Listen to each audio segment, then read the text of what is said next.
Ce soir, je veux partager brièvement avec nous ce que j'ai qualifié de fonctionnement selon la mentalité royale. Gloire à Dieu. Il est devenu impératif pour nous de commencer à former les croyants dans ce sens, car la plupart d'entre nous n'ont pas encore modifié notre conscience pour fonctionner là où Dieu nous l'a ordonné. La Bible disait qu'il y avait une abomination sous le soleil. Il disait que les rois faisaient de la randonnée. Ecclésiastique 10, versets 5 et 7, il explique pourquoi les mendiants chevauchent à cheval est un mal sous le soleil. Quand on trouve que ceux qui ont été créés pour agir comme les vainqueurs commencent à agir comme des mendiants, la Bible le qualifie de mal sous le soleil. Il a dit que les rois font de la randonnée, mais que les mendiants chevauchent des chevaux, les domestiques chevauchent des chevaux. Et souvent, quand on vérifie, ce n'est pas une conséquence de l'absence de la puissance de Dieu, c'est le produit d'une mentalité dépravée. C'est pourquoi nous devons devenir délibérés dans la formation des croyants pour commencer à fonctionner dans l'ordre dans lequel ils ont été créés pour fonctionner. Lorsque vous lisez votre Bible, vous découvrirez que Dieu nous a créés pour vivre comme des entités de gloire sur la surface de la terre. Dans le chapitre 1, verset 26 de la Genèse, Dieu parlait, et il a dit « Faisons l'homme à notre image, selon notre image ». Et il a dit qu'ils aient la domination. Le mot domination est le mot radar. Et quand on étudie ce mot radar, il signifie 5 choses majeures. Et l'une des choses que le radar implique, c'est l'existence glorifiée. Dieu nous a créés pour fonctionner exactement comme lui, en tant que créature de gloire. C'est pourquoi lorsque l'homme est tombé, si vous étudiez votre Bible dans Romains chapitre 6 verset 23, il était écrit « Car tous ont péché et ont manqué de gloire de Dieu ».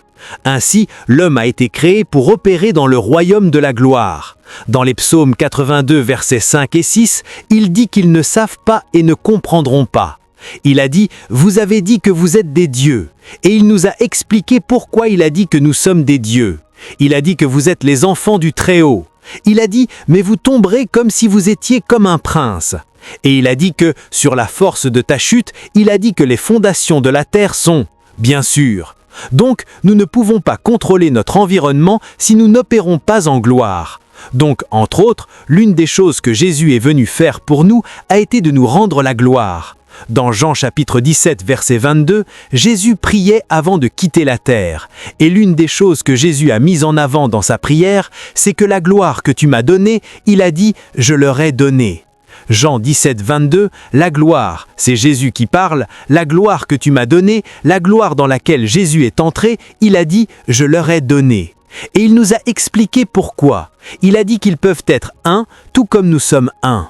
Nous ne pouvons pas prétendre être enfants de Dieu. Nous ne pouvons pas prétendre être intimes de Dieu. Nous ne pouvons pas prétendre être un avec Dieu si nous ne marchons pas dans la gloire. Alors Jésus a dit « J'ai partagé cette gloire avec eux afin qu'ils soient un comme nous le sommes ». En fait, cela montre par les Écritures que c'était le plan originel de Dieu. Si vous étudiez Romains 8, 29 et 30, la Bible dit qu'il a forné. Elle a dit qu'il a prédestiné à se conformer à l'image du Fils afin que ce Fils devienne l'aîné parmi de nombreux frères. Et au cas où ce ne serait pas clair, il alla au verset 30 et dit « En plus, celui qu'il prédestinait, il les appelait ». Il a dit « Ceux qu'il appelait, ceux-là, il les justifiait ». Et il a dit « Qu'eux il a justifiés, il les a glorifiés ». Alors Dieu veut que nous fonctionnions comme des entités glorifiées, comme des êtres glorifiés. Et les entités glorifiées ne signifient pas que je traîne la louange qui appartient à Dieu. Non, personne ne prendra la louange qui appartient à Dieu. Gloire signifie simplement que j'ai la nature de Dieu. Je suis un enfant de Dieu. Alors quand je viens, je dois être comme Dieu. Je devrais fonctionner comme Dieu. Et chaque apôtre le savait. Paul parlait dans 1 Corinthiens 11, verset 1, il dit « Soyez mes suiveurs, comme je suis le suiveur du Christ ». Paul nous disait que mon opération est identique à celle de Jésus-Christ. Jean parlait, il dit tel qu'il est. Il a dit « Nous aussi, pas dans le paradis, dans ce monde ». Je te pose une question. Qu'est-ce que c'était qui a maîtrisé Jésus-Christ? Était-ce une maladie? Était-ce Satan? Était-ce la mort? Rien ne le calmait. Il était une fois que Jésus s'adressait à 5000 hommes, sans compter les femmes et les enfants. 3 jours passèrent. La première surprise, c'est que personne ne l'a remarqué. Sous quel nuage Jésus les a-t-il fait tomber? J'espère que tu sais qu'il y avait des garçons là-bas. Un jeune garçon était là qui avait oublié de manger son déjeuner. Il est resté là pendant 3 jours pendant que Jésus parlait. Maintenant, c'est une leçon. Il a dit les mots que je prononce, ils sont l'esprit, ils sont la vie, toi. Donc, quand Jésus parle, il t'anime, il te donne de l'énergie, il te met à niveau. Tu sais, la façon dont quelqu'un est à l'hôpital, il ne peut pas manger et il se connecte. Comment appelle-t-on ça maintenant? Doc NG Tube maintenant. Pleurage. Laisse-moi rester sur la Bible. Ils relient cela à leur fluide et cette personne ne mangera peut-être pas pendant 2 semaines, mais elle n'a pas faim car tous les nutriments vitaux dont la personne a besoin sont communiqués. Alors, quand Jésus te parle, chaque nutriment dont ton destin a besoin est injecté en toi, à tel point qu'un garçon a oublié son déjeuner pendant 3 jours. Parce que quand Jésus parle, il y a un nuage, il y a une présence, il y a une gloire. La Bible dit dans Luc 5, 17 qu'il enseignait et qu'il disait que la présence de Dieu, la puissance de Dieu était présente pour guérir. Alors quand tu entends Jésus, trop de choses disparaissent. Quand tu entends Jésus, la faveur vient dans ta vie. Quand tu entends Jésus, ta mentalité s'améliore. C'est ce dont on parle. C'est la gloire, c'est la gloire. Il a dit l'autre fois qu'il parlait à ses disciples, et il a dit les mots que je vous ai dit, ils vous ont lavés. Il lave les hommes avec ces mots. Et puis, quand Jésus finit de parler, ils découvrirent soudain qu'ils avaient faim.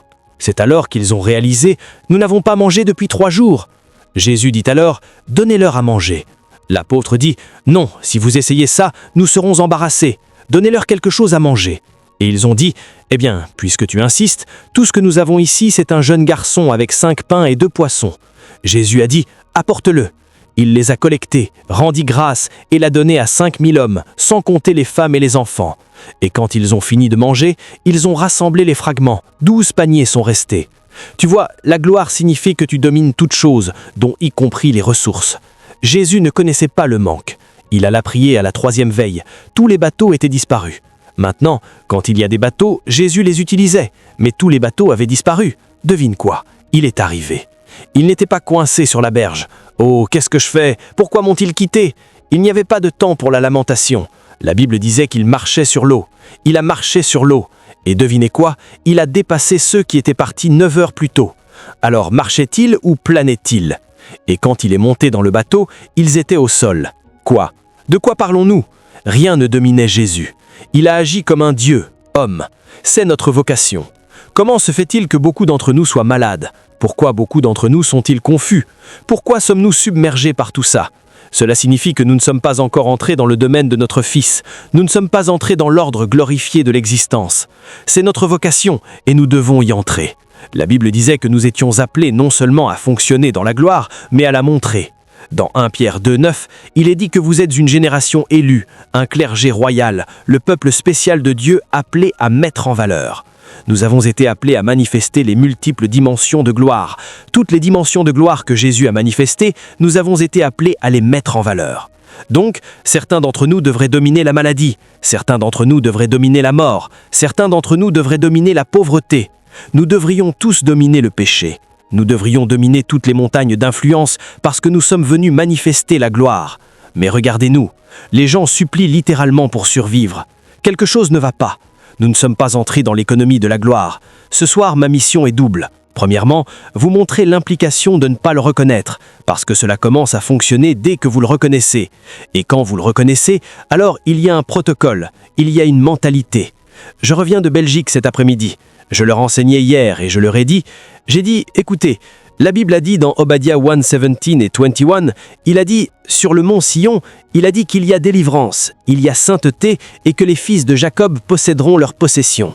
Et puis verset 21, lorsque vous serez délivrés, quand vous serez rendus saints, lorsque vous aurez possédé votre possession, il dit alors, les sauveurs viendront du mont Sion pour juger les montagnes d'Ésaü. Voyez-vous, l'objectif de Dieu n'est pas seulement de remplir un auditoire comme celui-ci et de dire que nous faisons du bien. Qui sont les personnes qui remplissent l'auditoire? L'équation est que vous êtes amenés à Sion. C'est là que tu as rencontré Jésus.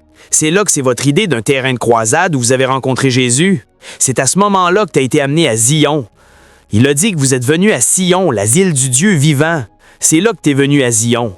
Puis vous êtes amené dans les salles de classe de Sion, qui est l'Église.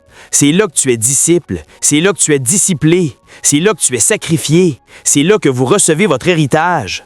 Mais si vous vous arrêtez là, le circuit n'est pas terminé. Après avoir été disciple, tu es envoyé juger les montagnes d'Ésaü. Nous ne devons pas briller ici, monsieur. Nous étions destinés à briller dans le monde. Donc ça ne s'arrête pas avec un auditorium de 10 000 places remplies et personne ne manifestera Dieu au marché le lendemain et il n'y a personne qui manifeste Dieu dans les médias, il n'y a personne qui manifeste Dieu au gouvernement. Cela signifie que quelque chose ne va pas.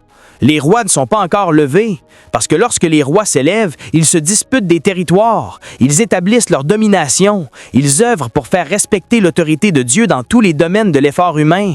Mais tu sais ce qu'on fait? Nous nous cachons à l'Église sous un seul homme, oint, et nous pratiquons tous la religion là-bas. Si vous avez rencontré Dieu, cela se verra. Si vous êtes entré dans votre réalité, elle se verra. Les apôtres, quand ils ont attrapé Dieu, ils ne pouvaient pas rester dans la chambre haute, ils sont sortis. Et quand ils sortirent, me récit n'était pas les messages des apôtres, non, c'était les actes. Ils avaient des choses tangibles à démontrer. Ça s'appelle les actes, les démonstrations des apôtres. Et au cas où vous pensiez que c'était parce qu'ils n'avaient pas de mots, ils ont choisi de les utiliser. Paul nous a fait comprendre que c'était délibéré. Il dit, quand je suis venu à vous, je ne suis pas venu avec l'excellence ni la parole pour vous déclarer le conseil de Dieu. Je choisis de ne connaître rien parmi vous sauf le Christ et lui crucifié. Mon enseignement et ma prédication n'étaient pas accompagnés de paroles séduisantes de sagesse humaine. Ils étaient la démonstration de l'esprit et du pouvoir. Où sont ceux qui démontreront que Dieu manifeste son autorité? C'est pas une question d'Église. Si tout le pouvoir que nous voyons est dans une vidéo, tout le pouvoir que nous voyons se trouve dans un programme d'Église, nous ne connaissons pas le pouvoir. Va lire la Bible. Jésus manifesta son pouvoir sur le marché. Ils ont démontré leur pouvoir dans les montagnes du monde.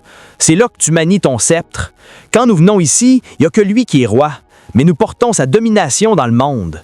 Mais pourquoi disons-nous tant de choses élevées à l'Église, alors que lorsque nous sortons, nous devenons des mendiants dans nos emplois, dans nos affaires, nous agissons comme des mendiants? Ah, faut voir comment les chrétiens les détruisent. Au gouvernement, dans les affaires, ils parlent sur les deux côtés de la bouche. Vous trouvez un chrétien en 4 ans, il a changé de camp comme une marionnette et il a l'audace de dire « Dieu, gloire à Dieu ». Les rois doivent se lever.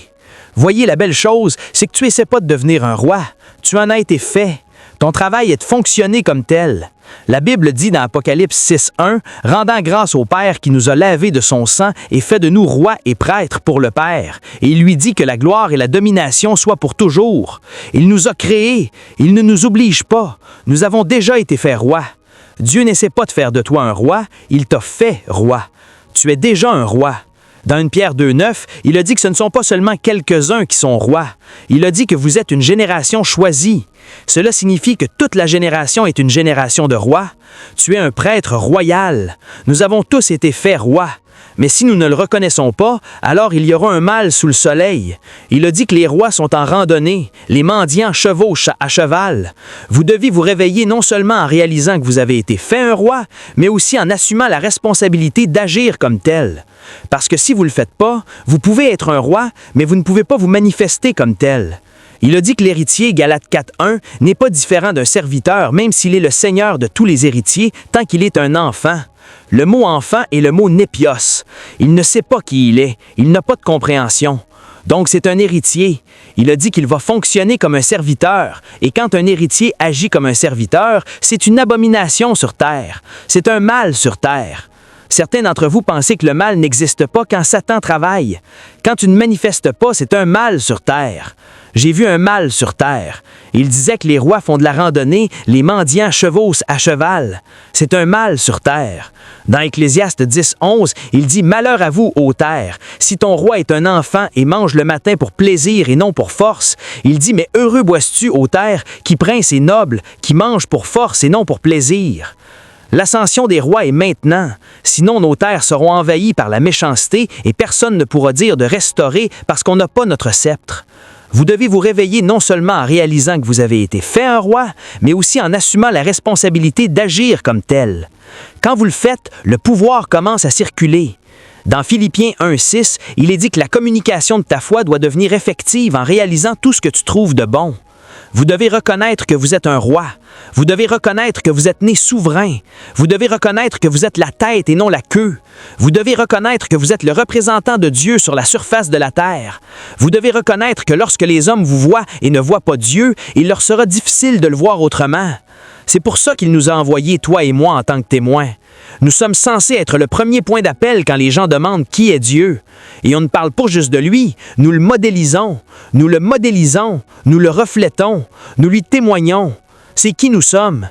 Et une façon de le faire, c'est d'opérer dans votre royauté. Vous êtes fait un roi. Vous n'essayez pas d'en être. Vous avez été fait roi. Reconnaissez-le. Laissez le pouvoir circuler. Et quand le pouvoir commence à circuler, modélisez-le. Modélisez-le. Je suis venu vous montrer la mentalité des rois. Tous ceux qui incarneront sa royauté y ont une mentalité qui l'entretient. Et je vais vous montrer des points de vue bibliques en ce qui concerne ce sujet. Numéro 1. Chaque roi est une chose d'une position d'identité. L'une des choses pour lesquelles les rois se battent est que leur identité ne doit pas être confondue. Leur identité ne doit pas être perte. Pourquoi pensez-vous que lorsque les maîtres coloniaux entrent dans un territoire, la première chose qu'ils veulent faire est de noyer votre identité ? Ils vous donnent leur langage, ils vous donnent leur culture, ils vous donnent leur nom. Qu'est-ce que vous pensez qu'ils essayent de faire ? Ils essayent de vous séparer de votre héritage. Un homme qui a perdu son identité a été coupé de son héritage. Imagine-moi, je suis Maïka. Quand j'y pense, je me dis, Dieu merci, Miché est un nom biblique et il y a le nom L derrière. Si j'étais Toussa Smith, si tu t'appelles Smith, désolé, Oketuku est porteur. Vous connaissez les noms qu'on donne à certaines personnes, même certains de ces noms n'ont pas de signification. Ils appellent certaines personnes se lever, une autre est en pierre. Tu penses que c'est une intelligence ? Quand ils sont entrés dans vos frontières, ils ont pris votre nom, votre langue, votre culture, parce qu'ils savent que lorsqu'ils font cela, ils vous couperont de votre héritage. Ceci est un héritage humain. Pourtant, regarde comment ils se battent pour t'en empêcher. Combien plus ton héritage avec Dieu ? Si vous ne savez pas qui vous êtes, vous ne pouvez pas accéder à ce qui est disponible pour vous en Dieu. C'est pourquoi Dieu, entre autres, insiste pour vous donner une identité, car votre royauté commence par avoir une identité fidèle de qui vous êtes.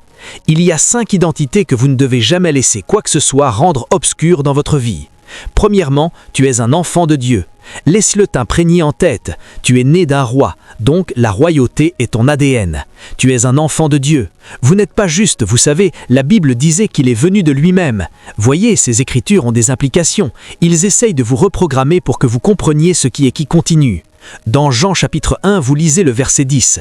Il a dit qu'il était venu au monde. Bien que la parole ait été prononcée par lui, elle ne lui ait pas été transmise. Il est venu à lui, les siens ne le connaissaient pas, dit-il. Mais autant que ceux qui l'accueillirent, il leur donna le droit de devenir les enfants de Dieu. Il te dit que tu n'es plus seulement un Africain, tu es maintenant né du ciel. Tu es maintenant un enfant de Dieu. C'est pourquoi vous avez la liberté de penser comme Dieu, d'oser agir comme Dieu. Parce que si tu n'étais pas comme Dieu, cela aurait été un effort vain. Imagine si une chèvre essayait de s'habiller comme moi. Pensez-y. Tu dois avoir cette identité. Vous savez, la plupart d'entre vous ne savent pas que vous êtes des enfants de Dieu. C'est pour ça que quelqu'un te regarde et dit que tu vas voir. Tu commences à paniquer. Je vois quoi ? Montre-le. Pourquoi parles-tu si tu peux le montrer ? Je sais qui je suis. Mon Père est le créateur de l'univers. Mon Père est le roi des rois. Mon Père est le Seigneur de tout ce qui voit. Il y a des choses que je ne prie pas. Ceux qui sont avec moi te le diront aussi. Bien d'audace, monsieur. Regardez ça. Mes garçons les touchent. Ils n'ont pas besoin de m'appeler. Tu les touches. Laisse-moi te voir et voir comment je viendrai vers toi de toutes mes forces. Suis-je meilleur que Dieu ? Si tu menaces, dès que tu me menaces, tu t'es déjà fait ennemi de Dieu. Mais vous voyez, si vous n'avez pas cette conscience, cela ne marchera pas. Tu es un enfant de Dieu. Et tu n'es pas seulement un enfant de Dieu, tu es un fils de Dieu. En tant qu'enfant de Dieu, tu as la vie de Dieu, tu as le soutien de Dieu. Mais en tant que fils de Dieu, Dieu te donne son autorité. Cela signifie qu'il y a des choses pour lesquelles je n'ai pas besoin d'appeler Dieu. Quand je parle, des choses se passent. Parce que lorsque tu deviens un fils, certaines autorités te sont confiées. Et je ne suis pas seulement un fils de Dieu, je suis prêtre dans les cours de Dieu. Tu sais ce que ça veut dire ? J'ai le pouvoir de relier ciel et terre. Je l'ai. C'est pour ça qu'on vient pour des réunions comme celle-ci. Nous pouvons enseigner jusqu'à ce que le ciel touche la terre. Nous pouvons prier et le ciel touche le sol. Et on commence à voir des réalités du ciel se dérouler. Parce que nous sommes prêtres. Nous pouvons combler les royaumes.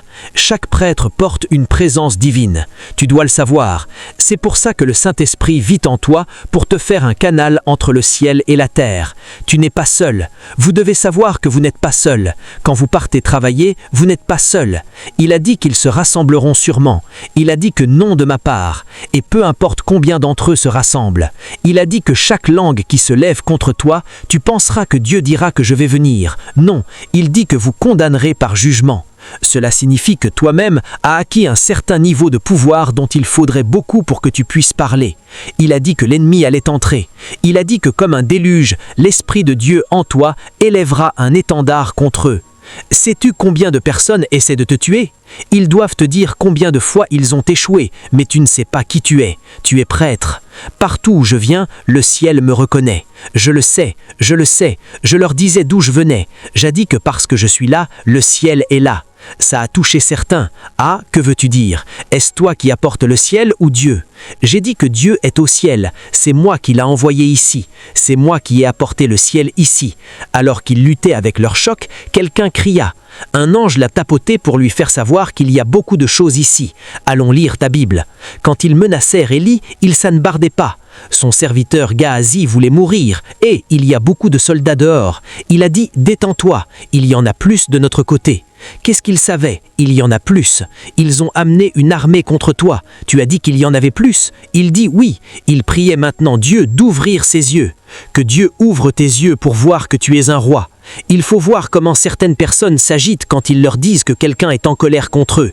Ils ne peuvent pas dormir, ils roulent sur le lit, ils cherchent une offrande de paix à offrir à un homme. Daniel dit « Ô roi, nous ne prenons pas soin de vous répondre à ce sujet. Si vous voulez, faites chauffer le feu 10 fois plus. Nous ne nous inclinerons pas. » Qu'est-ce qu'ils savaient? Quand ils les jetèrent dans le feu, c'est le roi qui reconnut le 4e homme. Voyez-vous, ceux d'entre vous qui ne restent pas debout, vous arrêtez votre miracle. Tiens bon, laisse-les te jeter dans le feu. C'est là que le Dieu que tu sers apparaît. Tu es prêtre, et tu n'es pas qu'un prêtre. Vous êtes un ambassadeur. La Bible dit maintenant que nous sommes les ambassadeurs de Dieu. As-tu trouvé un ambassadeur qui quémande protection, de la nourriture, de la maison? Il n'y a pas d'ambassadeur. Peu importe la pauvreté d'un pays, tant qu'il est éligible pour entrer dans une relation bilatérale, une ambassade est construite, des dispositions sont faites, et vous pouvez arrêter un ambassadeur dans la nation où il se trouve. C'est une déclaration de guerre. Mais tu es là, des démons t'arrêtent tous les jours, de ta santé à ton entreprise. Tu transportes des fûts d'huile d'une maison de prière à une autre. Ces démons qui m'ont laissé me reposer. Savez-vous qu'une ambassade, le périmètre d'une ambassade, n'est pas une propriété de la nation où elle est implantée? Comment le démon a-t-il traversé? Tu ne sais pas que c'est une intrusion? Tu ne sais pas que c'est pour ça qu'ils ont traversé. Mais à partir de ce soir, tu sais que tu es un ambassadeur. Les croyants courent de pilier en poteau en criant pour ce qui n'est pas perdu. Et les anges se demandent, pourquoi ne savent-ils pas? Pourquoi ne savent-ils pas qu'ils sont enfants de Dieu? Pourquoi ne savent-ils pas qu'ils sont fils de Dieu? Pourquoi ne savent-ils pas qu'ils sont prêtres?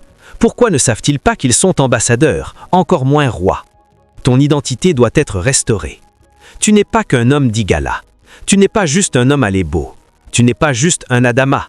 Tu n'es pas seulement un voleur. Tu n'es pas juste un homme Yoruba. Non, tu es citoyen de Zion.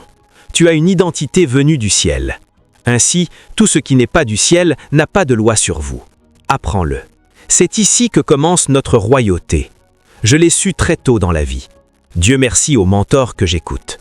Donc, depuis mon enfance, je m'habillais en roi. Non, tu ne me prends pas au dépourvu. Quand j'avais un costume, un complet noir, j'avais différentes couleurs de cravate, différentes couleurs de nœuds papillons. Je suis sorti avec compréhension, monsieur. Pas d'argent en poche, mais je savais qui j'étais. Je te dis, personne ne le reconnaît, mais moi je le reconnais.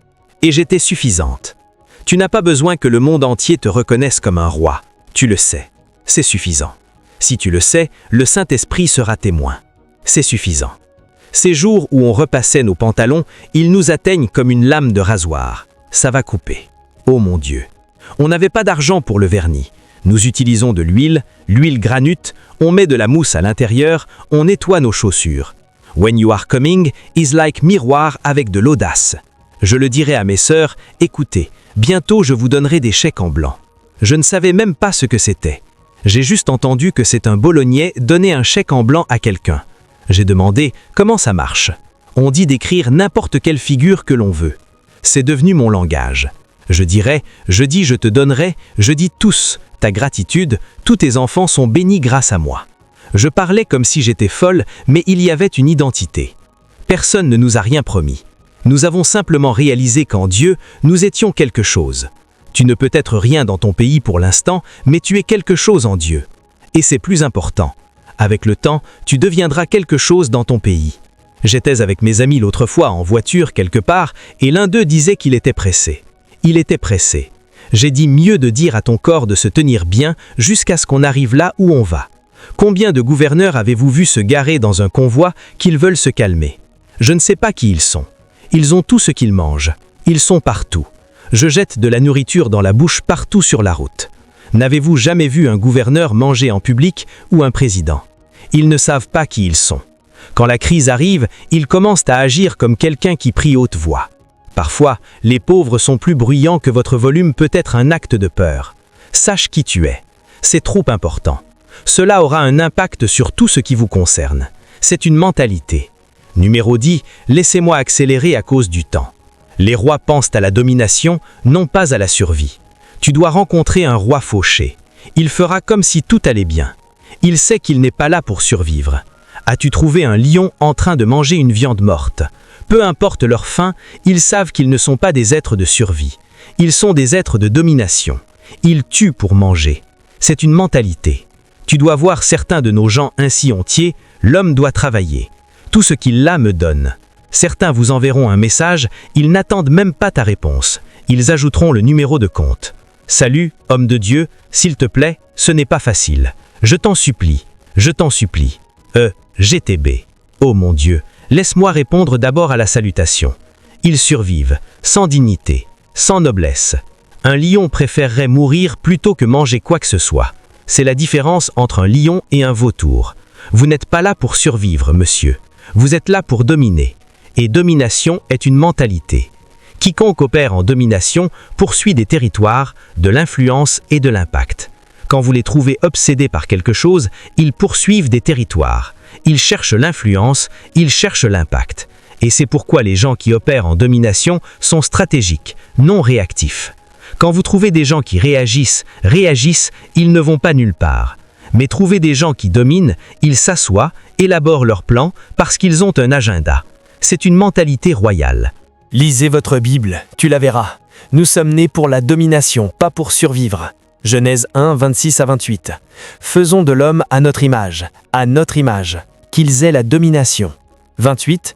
Que Dieu les bénisse, sois fécond, multiplie-toi, régénère la terre, domine.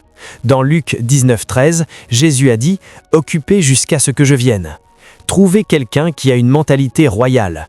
Pendant que vous cherchez quoi manger, lui cherche des territoires à conquérir. Il cherche où faire la différence. Il est axé sur l'impact. Pourquoi certains d'entre nous jeûnaient, d'autres mangeaient? Aujourd'hui, ils cherchent à manger parce qu'ils ne sont pas visionnaires. Voyez pourquoi vous mangez au quotidien. Installez-vous, planifiez votre vie. Demandez-vous dans 5 ans, quelle sera la couverture de mon influence dans la région que Dieu m'a placée? Quel territoire vais-je couvrir? Quel impact cela aura je vais faire? Certains d'entre nous ont utilisé leur argent pour acheter des livres parce qu'ils pensaient à l'impact. J'ai acheté des livres. Parfois, j'étais presque bloqué en voyage. Je vois quelques livres, je l'achète. Je n'ai même pas assez d'argent pour rentrer chez moi, parce que je savais que si je ne lisais pas aujourd'hui, je ne parlerais à personne demain. Certaines personnes ne dépensent que sur leur ventre, sans aucun sens de l'impact, et elles sont tellement heureuses que quelqu'un d'autre les soutienne. Oh, il faut voir leur joie quand quelqu'un d'autre leur donne. Ils riront, ils seront enthousiastes. En fait, ils deviendront même prétentieux. Ils reviendront le lendemain. Oh là là, H qui est là. Et puis, parce qu'ils cherchent quoi manger, si tu les insultes, ils vont t'en rire. Je t'en prie, pourquoi tu aimes ça? Ils vont littéralement les traiter d'idiots. Ils riront, sans valeur. Assieds-toi aujourd'hui, prépare-toi à l'impact. C'est la mentalité des rois. Va voir quiconque a cette mentalité. Il y a de jeunes hommes aujourd'hui qui se disent que dans 5 ans, nous contrôlerons le monde de la tech. Il y a de jeunes hommes aujourd'hui qui se disent à eux-mêmes que dans 10 ans vont contrôler le monde de l'immobilier. Il y a de jeunes hommes aujourd'hui qui se disent que dans 10 ans, ils seront pères dans le corps du Christ. Tu penses que le gars qui traîne sans plan sera un jour comme eux? Si tu ne penses pas comme ça, ton appétit te contrôlera. Mais quand tu penses ainsi, tu maîtriseras ton appétit, parce que tu sais que tu vas quelque part. Demandez au pasteur Godwin quand nous faisions nos masters. Je faisais un master d'impact à jeunes. Ne vous contentez pas de faire partie de ceux qui reçoivent la solution. Devenez partie de ceux qui apportent la solution. C'est une mentalité royale. Numéro 3, les rois pensent à long terme, pas à la gratification immédiate. Il faut voir comment les gens détruisent leur destin. Tu trouves un homme qui va quelque part, il ne peut pas retarder 5 minutes de plaisir et il sacrifie demain sur l'autel du plaisir temporaire. Beaucoup de personnes qui auraient dû être prophètes, aujourd'hui sacrifient leur vocation prophétique à cause de 200 naira il y a déjà 10 ans. Beaucoup auraient dû devenir puissants. Tu vois, ces choses sont réelles. Apprends-le maintenant pour ne pas t'offenser contre personne demain. Un frère m'a vu et il ratissait avec un pasteur. Il a dit « Cette tête que vous voyez, c'est la tête qui portait les blocs qui ont construit cette église. » Il a dit « Aujourd'hui, regardez l'homme de Dieu. Il profite de sa vie. Voyons-nous voir. » J'ai dit « Je ne connais pas l'homme de Dieu, mais le fait que tu aies décidé de blâmer quelqu'un d'autre pour ton échec, cela signifie que tu es l'architecte de ton malheur. Tu sais combien de personnes nous ont déçus? Mais il y a des gens qui ne pensent pas à long terme. Tout tourne autour de ce qu'ils voient et perçoivent. Trouvez des rois, ce sont des investisseurs, Tout roi pense à l'investissement. Ils investissent dans des relations, ils investissent dans toutes sortes de choses juste pour assurer demain. Et tout ce qu'un roi commence à faire si cela ne lui survit pas, ne mérite pas son attention. Va lire ta Bible, son replay. Regarde David, il rassemblait des ressources pour construire un temple qui lui survivrait. Son but était que la présence de Dieu y demeure pour toujours et à jamais. Quand Dieu lui a dit de ne pas construire, il a essommé ses ressources et préparé d'or, d'argent, de bois pour que son fils puisse construire. Tu penses qu'il n'y avait pas, David ne savait pas quoi faire. Il planifiait. Il y a des gens tellement naïfs qu'ils ne peuvent même pas entraîner leurs propres enfants. Ils épousent 3 épouses, ils profitent simplement et juste sous leur nez, leurs enfants deviennent vilaines à la vie, mais eux profitent de la vie. Puis quand ils auront 60 ans, leurs enfants les battront à mort et gaspilleront la richesse. Toute une génération détruite. N'avez-vous jamais vu des femmes entrer dans une relation qu'elles ne pensent pas demain? Elles sont sous pression. Et elles mettent un homme, ça fait 3 semaines qu'il couche avec cet homme. Et l'homme se réveille plus tard disant « Salut, je croyais que nous étions amis. Des amis et moi venions chez toi pour cuisiner. Les amis peuvent tout faire pour les amis. » Pense à long terme. Tu vois, où va ton argent? Demande-toi. Certains d'entre vous qui m'écoutez maintenant, 90% de votre argent va dans votre nourriture et vos vêtements. Si je dis, prenons le temps de voir maintenant, il y aura moins de 5% qui investiront dans quelque chose qui durera 25 ans. Certains d'entre vous n'ont pas de terrain, mais cette année, vous avez dépensé jusqu'à 5 millions. Donc ce n'est pas parce que l'argent n'est pas là. Je peux vous dire que plus de 95% des gens ici n'ont aucun investissement. Il y a des choses où tu peux investir 100 000. Tu n'as pas besoin d'être millionnaire. Investis-le simplement. Mais ils n'ont pas si vous vérifiez leur profil de dépenses et la nourriture et les vêtements. Nourriture et vêtements. Nous ne pouvons jamais dominer comme ça. Tu n'es pas un roi. Aucun investissement dans les choses éternelles. Aucun investissement dans les choses temporelles. Et ils disent qu'ils vont conquérir ce monde. Certaines personnes, même leur propre vie, elles ne l'investissent nulle part. Vérifiez-les ces 5 dernières années, elles ont été dans 10 endroits, vous ne pouvez pas les retrouver. Vous ne pouvez pas les retrouver nulle part. Elles n'ont pas investi de temps ni de service nulle part. 5 ans, elles ont été dans 10 endroits. 3 mois, 5 mois, 6 mois. Quand vous les voyez, elles disent que Dieu nous parle. Dieu. Pas de pensée où je sers avant. Dieu m'ont commissionné, j'étais 4e, 2 et 8. Il voulait me déchirer, mais Dieu m'a dit que l'année minimale de service est de 7. Il est dit qu'après 7, un nouveau départ commence. Si tu vis quelque part où tu n'as pas passé 7 ans, il dit que tu as perdu ton temps. Le monde a été créé en 6 jours, 7 jours que Dieu reposait. Jacob a juste travaillé à la ferme pendant 7 ans pour avoir sa première épouse. Il a encore cultivé pendant 7 ans pour obtenir sa seconde épouse. Il a dit que si tu ne passes pas jusqu'à 7 ans, tu n'as pas investi. Alors je suis resté. On a lavé les toilettes, nous sommes restés. J'ai conduit des ministres, je suis resté, je suis devenu, ma peau était épaisse. Certaines personnes qui étaient ainsi ointes, plus ointes que nous, qui ne veulent pas s'installer nulle part, ont disparu. Pas de mentalité d'investissement à long terme.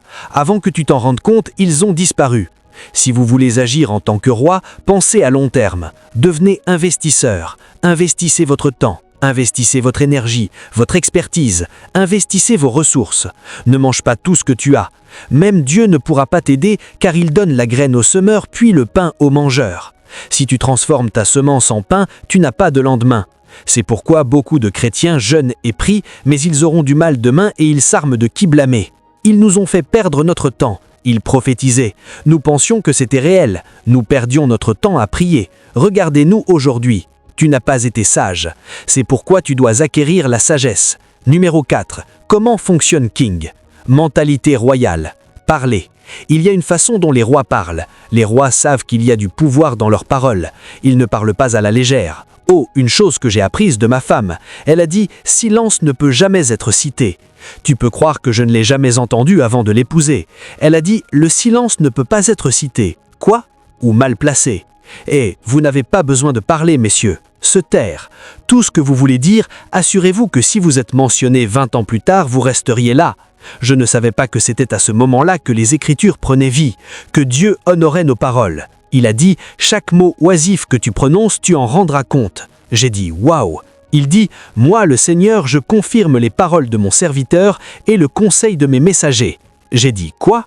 Tu n'attrapes jamais les rois, parle sans réfléchir. Surveille-les. Certains d'entre vous ne font pas attention à la géopolitique. Tu dois regarder Kings. Il y en a un qui ressemble presque à un muet. Le président chinois, il ne rit même pas. Quand tu ris et parles, ce qu'ils sont, ils sont si discrets qu'on ne peut même pas interpréter leur visage. Tu ne sais pas s'ils sont heureux avec toi ou s'ils sont en colère, parce qu'ils ne veulent pas s'engager vers toi. Vérifie les présidents et regarde. Regardez des gens comme Poutine. Ils vont maintenant dire une chose et se taire. Les guerres sont calculées. Imaginez tout ce que Jésus a dit dans les Écritures. Imagine si Jésus parlait comme toi. Oh là là, rien ne fonctionne. Oh, je ne meurs pas. Toi, il dit que tu es un roi. Ce pays ne sert à rien. Il travaille ici et vous êtes ici. Cela signifie que votre vie ne fonctionnera pas. Je ne dis pas nier les défis, mais faites attention. Vos paroles peuvent vous faire, vous, et vos paroles peuvent me faire. Trouvez les gens qui parlent de toute façon, surtout dans cette génération médiatique. Le média n'oublie jamais. Après 10 ans, après 5 ans, ils ne peuvent plus avancer, parce qu'ils ont utilisé leurs paroles pour bloquer tous les chemins qu'ils auraient dû suivre. Sages. Les rois ne parlent pas à la légère, parce qu'ils savent que leurs paroles portent de l'autorité. Cinquièmement, les rois privilégient la sagesse à la force. C'est pour ça que vous m'entendez dire de temps en temps « Notre génération, tout le monde cherche un six-pack, mais il n'y a pas de pack de cerveau. Ils portent une chemise, ils ouvrent 3 boutons, ils fonctionnent comme ça. Certains ne peuvent même pas porter de chemise, ils portent leur chemise sur l'épaule, ils boivent de l'eau pour que vous voyez le sac. Je sais que la place de la santé, l'exercice est très important, c'est sain. Je le sais, mais je vous dis que le niveau d'engagement que nous donnons à buldir notre force, si nous l'avions donné à la sagesse, aurait changé notre monde. Il faut voir les rois. Même enfants, ils ont des personnes spéciales qui les forment. À cette époque, chaque prince leur enseigne les mathématiques, la langue, l'économie et l'investissement. Il leur enseigne la gouvernance et la guerre. Donc un prince de 15 ans en sait plus qu'un homme de 40 ans qui ne connaît pas le palais. Il les assied. Enseigne-leur la sagesse pour que quand ils sortiront, vous guident naturellement. Même si on vous demandait de concurrencer avec eux, ce serait naturel. Alors pourquoi la force est importante? Les rois valorisent la sagesse plus que la force. Proverbe 8,15 dit « Par moi, en parlant de sagesse, règnent les rois ». Cela signifie qu'un roi sans sagesse ne peut pas régner. Par moi règnent les princes, il décrète du juste. Il a dit que par moi les nobles sont les princes qui règnent, les nobles sont même les juges de la terre. Donc si tu manques de sagesse, tu ne peux pas agir comme un roi. C'est pourquoi j'ai dit « Par la sagesse et la maison est bâtie ». En comprenant, cela s'établit. Par la connaissance, toutes les chambres sont remplies de choses précieuses. Demande-toi, quelle est la sagesse qui alimente vos relations? Certaines personnes rencontrent un inconnu sur la route aujourd'hui, la semaine prochaine c'est leur frère. Ils entrent dans leur famille, ils vont dans la chambre, ils l'introduisent partout.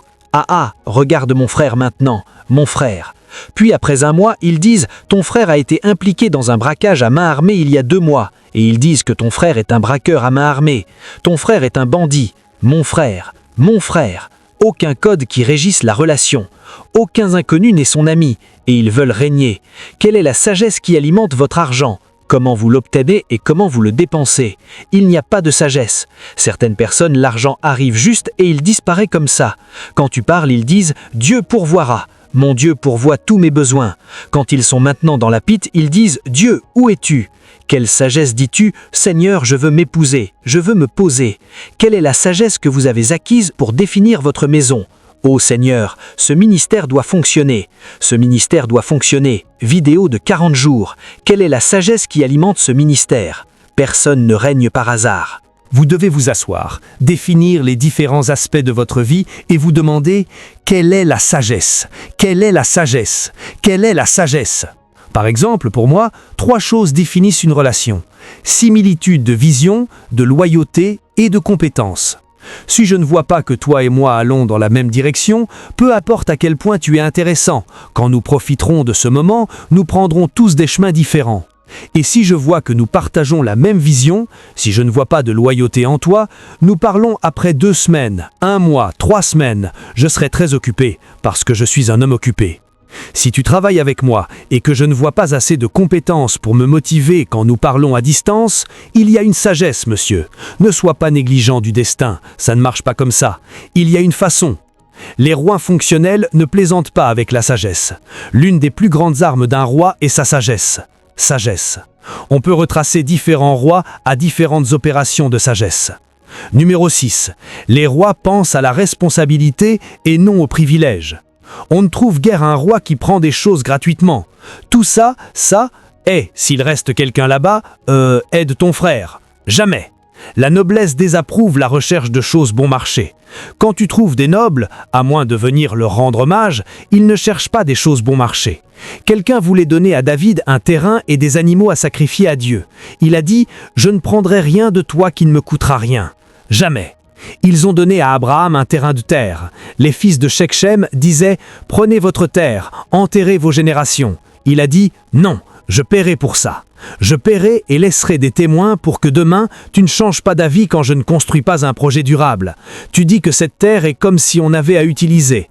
Non, tu ne peux pas en avoir besoin. » Ils l'ont cru. Quand tu trouves des gens qui cherchent toujours de la nourriture gratuite, ils sont des serviteurs, est une mentalité serviteuse. Quand on trouve des gens qui mendient toujours, ce sont des serviteurs, ils cherchent toujours ce qui est gratuit. Non, les rois ne cherchent pas ce qui est gratuit, ils prennent leurs responsabilités.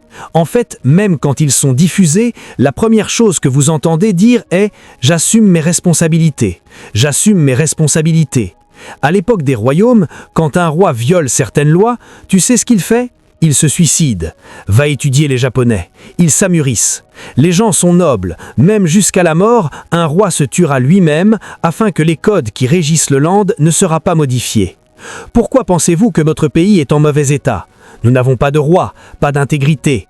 Les gens échouent, les gens se déchaînent, les gens échouent dans leurs devoirs et ils se paradent sans honte. Pourquoi pensez-vous que le monde occidental est en avance? Quand on entend des accusations, il démissionne. Ici, on surprend quelqu'un en flagrant délit qui se bat pour le poste. Les gens démissionnent. Ce n'est pas du passé. Ils démissionnent. Récemment, quelque chose a fuité sur la BBC où ils ont monté une vidéo inculpant Trump. Dès que l'affaire a été éclatée, 2 personnes ont démissionné et ont pris la responsabilité. C'est la noblesse. Les domestiques ne prennent jamais de responsabilité. Ils cherchent l'un ou l'autre pour justifier leurs échecs.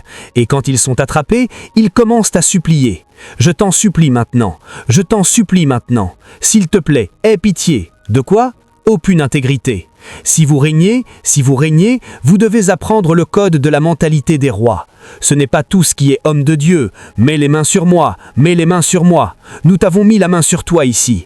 Que je bénisse cette huile que tu portes, tu verses dans ta tête, tu verses dans ta boutique, tu verses dans ta maison. Tu n'iras pas loin. Ce n'est pas toujours une question d'huile. Quelle mentalité utilisez-vous?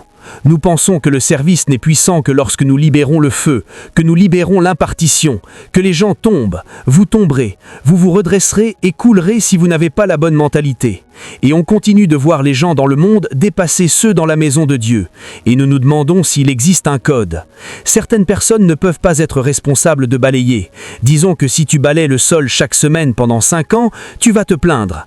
Ils diront que le balai est un moyen de le faire. Oh, ils ont 1001 excuses et ils veulent dominer le monde. Les rois doivent se lever. Les rois doivent se lever. Les rois doivent se lever.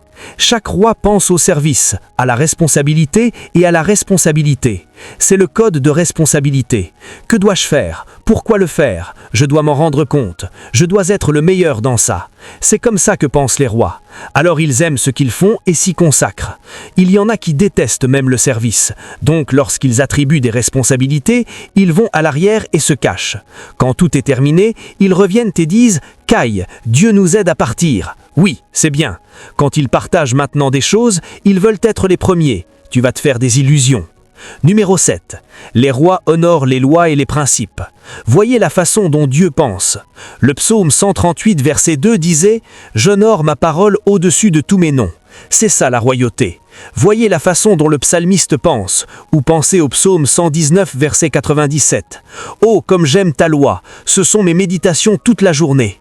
Quiconque déteste les principes, quiconque déteste les lois, n'est pas un roi, parce que les rois savent qu'il n'y a d'ordre dans le royaume en dehors des lois et des principes. Alors ils la défendent et la font effective. Si vous êtes un individu sans loi, sachez juste que votre destin ne mènera pas loin. Peu importe ce que disent les prophètes, chaque grand destin est régi par des principes et des lois. Allez lire sur nos pères, vérifiez leur vie de jeunes, vérifiez leur vie d'étudiants, vérifiez la prière, vérifiez qu'ils ont les principes qu'ils ont eus avec l'argent, vérifiez les principes qu'ils ont eus avec le sexe opposé. Je connais des hommes de Dieu qui ne donnent pas de lift aux femmes. C'est un principe. Ils veulent aller loin. Mais cette génération, donnez-leur de l'argent, demandez-le, vous ne le verrez plus. Laissez tomber. Ils vont le prendre. Donc, que vous les donniez ou non, l'argent disparaîtra. Et s'ils vous disent la semaine prochaine veut dire « s'il te plaît, je veux fuir, laisse-moi 5 minutes pour disparaître pour toujours ». Parce que la semaine prochaine n'arrivera jamais. Pas de principe, pas de loi, pas de loi. Je vois beaucoup de jeunes ministres, vous les voyez, ils serrent les femmes dans les bras. « Hé, ma sœur, perdu, qu'ils ne peuvent pas. » Vous verrez un pasteur, un jeune prédicateur, il suit une thérapie avec une sœur dans un coin noir. Vous savez, celui-ci n'a pas de principe, ça n'ira pas loin. Donnez-lui du temps, quelque chose va sortir, parce qu'ils sont les grands prêtres de Satan. Tous ceux qui sont rois savent que pour immortaliser une vision, il faut la systématiser. Donc ce qu'ils font, c'est buldir des lois et des principes. Même les manifestations de l'esprit sont des lois. Alors que je suis ici, il y a des choses que je ne changerai pas. J'ai vu de l'anarchie, de haut niveau d'illégalité. C'est pourquoi beaucoup d'hommes doués ne deviennent jamais rien. Tu ne peux pas douter du don, mais la vie est sans limite. Les rois du tort ne pensent pas comme ça. En fait, quand on trouve un roi sans loi, il cherche un mentor pour lui donner des lois. C'est comme ça que les rois pensent, parce qu'ils savent que ces choses ne changeront jamais. Si vous trouvez des hommes qui détestent les principes, les lois, la responsabilité, laissez-les simplement. Ils vont se noyer eux-mêmes. Il n'y a rien de valable qui ne soit pas régi par des lois et des principes. Sans juridiction, les royaumes n'existent pas. Numéro 8. Les rois protègent les peuples et les territoires. Quand on trouve quelqu'un qui a la royauté en lui, il se lève pour les opprimer. Il ne se tait pas en temps d'adversité. Tous ceux qui sont rois prennent la responsabilité personnelle de défendre l'intégrité de leur territoire et de défendre l'intégrité et l'honneur des habitants de ce territoire. Tu n'as pas besoin de les connaître. Va dans un monde civilisé où les choses fonctionnent. Vous verrez certaines de ces choses se produire dans la rue. Les gens se lèvent pour ceux qu'ils ne connaissent pas. Mais quand on va là où rien ne fonctionne, personne ne prend la responsabilité d'une autre personne. C'est moi et moi-même. C'est une mentalité de serviteur. Un roi sait qu'il est un être influent, alors il prend la responsabilité des autres. Il aide les pauvres, il aide les nécessiteux. C'est pourquoi les rois défendent la justice, car ils savent qu'il est de leur devoir d'améliorer l'intégrité et l'honneur des autres tout en protégeant l'intégrité de leur territoire. C'est la royauté. C'est ainsi que pensent les rois. S'il est difficile pour toi de défendre les autres, c'est qu'il y a un problème chez toi. Ta vie va diminuer. Elle deviendra petite, jusqu'à disparaître dans l'oubli, roi. Jésus parlait dans Jean 10, 11. Il a dit « Le bon berger protège ses brebis ». Demandez-vous, de qui êtes-vous responsable à cet âge de votre vie? Qui? Certains d'entre nous sont tellement serviteurs que même les 2-3 personnes qui vivent avec nous dans notre maison, notre cœur n'est pas assez grand pour les accueillir. Tu dois voir comment certaines femmes se battent contre leur maison. Ils passent des nuits blanches à cause de la nourriture de la maison, du matériel mange. Elle sera tellement excitée. Tu penses qu'elle a une maladie? C'est du matériel pour la maison. Maintenant, ce sont des maisons très démoniaques. Ne vous méprenez pas. Je parle juste de personnes étroites d'esprit qui ne peuvent jamais prendre la responsabilité d'une autre personne. Quand un homme est roi, il se montre. Pendant que nous étions à l'université, il y avait des gens qui vendaient déjà leurs vêtements à d'autres qui n'en avaient pas. Ils le repasseront, le plieront, puis iront donner quelqu'un en privé pour que personne ne sache. « Hé mec, je ne sais pas si tu aimes cette chemise. » Parce qu'ils ont vu le frère en utiliser une seule aile le long. Cela devient une scène pour eux de porter 10 en un semestre. La royauté les motive-t-elle? Ils ne le savent peut-être pas. J'ai vu des jeunes venus de familles aisées qui ont apporté de l'argent de leur père, qui ont soutenu leurs amis pour payer les frais de scolarité. Tu sais quoi? Certaines de ces personnes pour qui ils payaient les frais de scolarité sont devenues celles qui les ont aidés par le futur. C'est la royauté. C'est un code. Je peux vous choquer? Il y a des personnes assises lors de ce service qui, depuis janvier, n'ont rien offert à personne. Pas 100 naira. Même si tu es la personne la plus pauvre du monde, en fait, ils n'y pensent même pas. Tu sais ce qu'ils pensent? Qui allons-nous me donner? Voyez ces jours où nous n'avions pas Dieu, nous n'avons pas été délivrés de cette chose. Tu sais ce que j'en pensais? Dans quel buisson vais-je aller trouver 10 millions quelque part que quelqu'un a caché et oublié? C'est comme ça que je pensais avant. J'imaginais dans ma tête, parce qu'à cette époque, on utilisait beaucoup le buisson. Dans quel buisson vais-je entrer? J'aimerais bien parce que je veux de Jaguar. Jaguar est allé à la ferme, a creusé une portée et a trouvé de l'argent. J'ai dit dans quel buisson vais-je entrer et trouver un sac d'argent. Parfois, je transe Dieu de me guider vers une place où quelqu'un a oublié l'argent afin que ma vie laisse changer. Oh, tu dois nous voir quand nous voyons des gens qui ont l'air d'avoir de l'argent. La façon dont nous les accueillons. Bien joué, monsieur. S'ils ne voient pas, nous reviendrons devant eux. Bonjour, monsieur. Bien joué, monsieur. Salutations, monsieur. Nous ne sommes pas en train de saluer. Nous essayons de retirer de l'argent. Laisse le frère de la personne pour toi, tu verras 10 d'entre nous. Comme nous le ferons qui nous portons frères et donnons sans être réduits en esclavage. Nous nous sommes rendus esclaves à cause de notre orientation. Et tu sais quoi? Ces gens ne nous ont jamais rien donné. Ils nous ont plutôt utilisés. Tu sais pourquoi? Ils savaient que nous n'avions pas de valeur. Donc ils n'avaient besoin de nous pour rien. Ils viendront et diront « Hé, va et apporter de l'eau. Hé, achète ça. Viens ici. Regarde. » Quand ils partent, ils ne fronceront pas et s'éloigneront. Toi, tu n'oseras même pas dire « Ah ah, ça va ?» Ils meurent, vous forcent, les mendiants, nous étions mendiants. Mais un jour, je savais que les rois ne mendiaient pas. Les rois ne mendiaient pas. Je respecte les gens. J'honore les gens, parce que c'est mon caractère. Mais je n'attends rien de personne. En fait, nous ne sommes pas prompts à recevoir. Parfois, quand vous donnez, nous disons « Ne vous inquiétez pas, ne vous inquiétez pas. Vous n'êtes pas obligé. Vous n'êtes pas obligé. Je ne peux pas vous dire combien d'endroits je vais prêcher et partir déjà « Non, non, monsieur. Non, non, vous n'êtes pas obligé, monsieur. Je suis juste venu partager la communion parce que j'ai compris que mon Dieu pourvoit tous mes besoins. Mon Dieu, j'ai un Dieu. Il pourvoit tous mes besoins. Voyez, il y a des choses que l'onction peut faire pour vous. Il y a des choses que l'imparte peut faire pour vous. Il y a des choses que prophétise ou offrira pour vous. Mais il y a d'autres choses que seule la mentalité peut vous apporter. Si vous avez la mauvaise mentalité, même si vous vivez avec Jésus, vous risquez de ne pas réussir. Va demander à Judas. Il vous dira pourquoi les autres cherchaient comment servir Jésus. Judas cherchait ce qu'il pouvait obtenir en vendant Jésus. Au final, qui a gagné? Il n'a pas pensé à long terme. Il était égocentrique. Les rois sont libéraux. C'est pourquoi ils grandissent et grandissent, car c'est un témoignage du cœur. Que le Seigneur fasse de ta vie un roi. Que le Seigneur fasse que tu agisses sur terre non pas comme un serviteur, mais comme un roi. Que chaque mentalité erronée que tu as inculquée au fil des années et qui a réduit ta manifestation soit brisée ce soir. En sortant de cet auditoire, la graine de grandeur est plantée en vous. La mentalité de noblesse s'est installée en vous dès aujourd'hui. Votre orientation changera.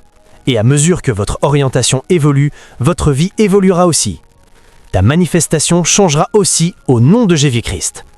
Applaudis le Seigneur. Dis-toi, je suis un roi, pas un serviteur. Je règne dans la vie. Je domine.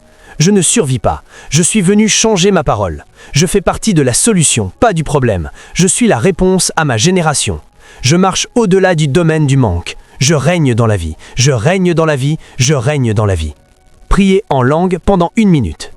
Elohim Adonai, Elohim Adonai, Elohim Adonai. As-tu une raison de ne pas régner dans ta vie? As-tu une raison de ne pas dominer dans cette vie? Ton histoire a changé. Au nom de Jésus-Christ.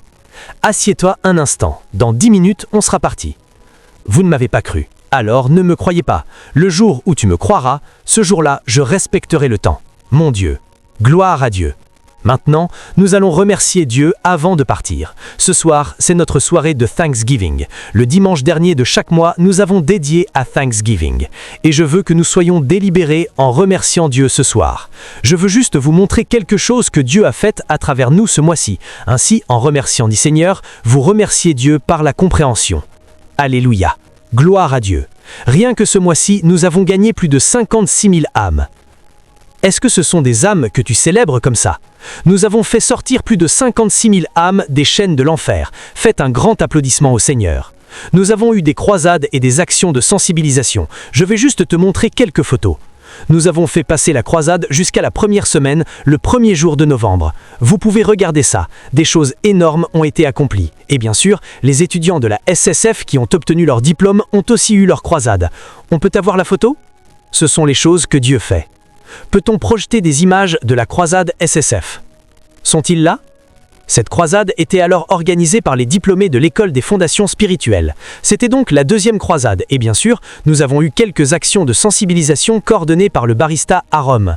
Ils sont allés à la prison de Kei et ils sont aussi allés à la prison de Gugalada ici. Et bien sûr, nous avions aussi des actions de soutien à l'aide coordonnées par notre maman Chidima avec son équipe. Ils ont visité un orphelinat, je crois qu'on a fait 2 orphelinats ce mois-ci. Et puis nous avons eu des actions de sensibilisation médicale coordonnées par le docteur Chiaka. Vous pouvez voir toutes les provisions. Peux-tu applaudir Jésus? Nous avons un impact. Gloire à Dieu. Et bien sûr, nous avions la croisade Bareil qu'organisée par l'équipe de mission. Les âmes ne faisaient qu'un. C'est l'apôtre Paul manifestant la puissance de Dieu. Puis nous avons eu une croisade à Kogi où notre frère, le pasteur Joseph, était mon Dieu. C'est comme s'il était entré dans la dimension bénigne. Il a enlevé son armure et a commencé à prendre de la puissance. Des choses se passaient. Et bien sûr, nous avons aussi eu une croisade à Enugu où, à son retour de Perth en Australie, le pasteur Godwin, mon Dieu, il a visité la terre d'Enugu. De grandes choses se produisaient. Et puis, certains de nos centres en Zambie, ils ont fait leur croisade. Pleurage, Saint-Patrick, vous le voyez agiter des béquilles là-bas, se mouvant dans la puissance de Dieu. Ils ont donc eu une croisade. Ils ont aussi fait une mission de sensibilisation, un engagement très remarquable. Ils ont construit une classe de cours dans un orphelinat. Ils donnaient des armes aux orphelins. Tant de belles choses qu'ils ont construites. Ils ont également réparé leur système d'eau. Et ils ont choisi beaucoup de bonnes choses. Tu vois une mentalité royale? Nous sommes en train d'ajouter à notre génération. Gloire à Dieu. Donc, c'était le pasteur Patrick. Et puis, nous avons eu des actions de sensibilisation en Australie aussi. Le pasteur Godwin a mené quelques actions de sensibilisation. Ils atteignaient les mendiants dans la rue, les soutenaient, les aidaient. De grandes choses se sont produites ce mois-ci. Et bien sûr, Kumasi avait aussi une initiative sous la direction du pasteur Innocent que Dieu a envoyé. Regarde ce qu'il faisait. Nous avons fait tout cela ce mois-ci, grâce à la puissance du Saint-Esprit. Applaudis le Seigneur. Mon Dieu, toucher des vies, transformer des destinées. Et vous voyez, tout le monde participe. Je n'ai fait qu'une chose des nombreuses choses que le Seigneur a faites. As-tu la chance de faire partie de ça? Peux-tu applaudir le Seigneur? Certains d'entre vous ont contribué à la prière, d'autres aux ressources et d'autres sont partis. C'est le pasteur Godwin en Australie qui fait son ministère. Nous avons donc tous les centres qui s'activent et s'en sortent très bien. C'est leur bus de mission en PT. Ils ont un bus. Peux-tu célébrer Jésus? Gloire à Dieu. Gloire à Dieu. Et bien sûr, nous avons gradué des milliers de personnes de l'école des fondations spirituelles, ici au siège et dans tous nos centres, à Calabar, à Yola, à Potakot, en Zambie, en Cameroun, en Ghana, les cérémonies de remise de diplômes, les gens ont appris les voies du Seigneur. Donc, lorsque nous remercions Dieu, nous le remercions car il existe de nombreuses preuves tangibles que Dieu est avec nous. Nous avons vu des miracles, nous avons vu des âmes gagnées, nous avons transmis l'humanité par la transformation, le don d'armes, et nous avons été protégés, Dieu nous a gardés, et nous avons grandi de gloire en gloire. Est-il digne de nos louanges? Est-il digne de nos louanges? Levez vos mains et honorez le Seigneur. La Bible disait que le peuple te loue. Et il dit, et la terre rendra sa croissance au nom de Jésus-Christ. Parce que tu l'as loué, j'ai commandé aux œuvres de tes mains de commencer à prospérer. Il a dit, qu'en le louant, il avait tendu une embuscade dans le camp de l'ennemi. Alors qu'il le louait, il tendit une embuscade au nom de Jésus. Parce que tu l'as loué, qu'il y ait de la confusion dans le camp de tes ennemis à partir de ce soir. Paul et Silas, louant les fondations de la prison, ont ébranlé. Les portes s'ouvrent d'elles-mêmes. À cause de tes louanges ce soir, chaque porte qui t'a été fermée est ordonnée de s'ouvrir ici et là. Quand ils ont sonné la corne et loué, les murs de Jéricho sont tombés. Chaque limitation qui a été construite devant vous, je leur ordonne de disparaître à jamais sous cette atmosphère de louange. Et il a dit, venez dans ces tribunaux avec des louanges, parce que tu as loué que de nouveaux royaumes de rencontres s'ouvrent à toi. Des rencontres qui apportent des faveurs, rencontres qui apportent de la sagesse, des rencontres qui apportent des opportunités, rencontres qui provoquent la faim, rencontres qui donnent du pouvoir. Ils ouvrent pour vous à partir de ce soir. Tout ce dont vous souffrez, que ce soit la maladie, la limitation, l'accusation, peu importe comment cela s'appelle, en quittant ce service, cela disparaît de votre vie à jamais. En entrant en décembre, vous intervenez pour consolider vos bénédictions. Chaque prophétie imminente, chaque promesse imminente, au nom de Jésus, elles sont agrégées et se manifestent en même temps. Que sa main droite soit sur toi pour la protection, la préservation et pour l'augmentation. Tu ne mourras pas, tu ne failliras pas. Tu ne souffriras pas. Le Seigneur est avec toi pour ton élévation. Au nom de Jésus-Christ. Merci, Père. Nous vous faisons des éloges. Nous vous donnons gloire.